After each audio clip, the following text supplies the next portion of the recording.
Cécile Descamps est infirmière, Delphine Vallière, secrétaire médicale. Depuis 13 ans, elle sillonne les routes de l'Aisne avec dans leur bagage un drôle d'appareil.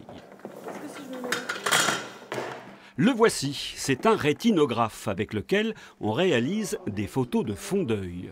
Leur cible, les diabétiques, car le diabète est la première source de cécité en France. Très bien, ne bougez plus, ouvrez grand. Fermez les yeux, gardez les yeux fermés. Comme tous les départements ruraux, l'Aisne souffre du manque d'ophtalmologistes. Un constat amer qui a incité à trouver un autre mode de fonctionnement. On sait que, par exemple, dans notre département, il y a une population vieillissante. Il y a de plus en plus de personnes diabétiques. Donc l'idée, c'est qu'un rétinographe comme celui-ci se déplace dans les communes au plus près des médecins généralistes et des pharmaciens.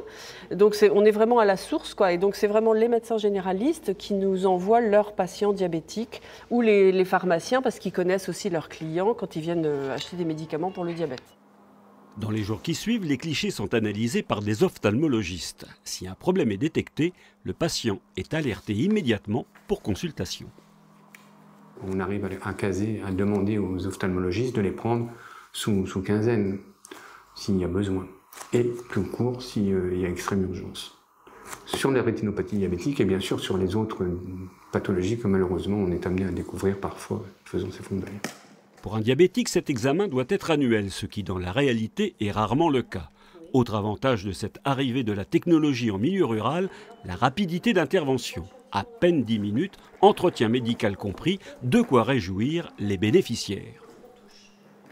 On ne trouve pas d'ophtalmo, quoi. C'est difficile d'avoir un rendez-vous. C'est pour ça que ça m'a bien arrangé aujourd'hui, ça m'a été très utile, parce que sinon ça reculait encore, quoi.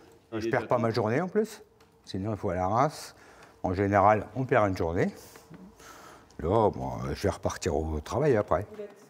Enfin, pour être complet, les patients n'ont rien à débourser, les frais étant entièrement pris en charge par la CPAM de l'Aisne.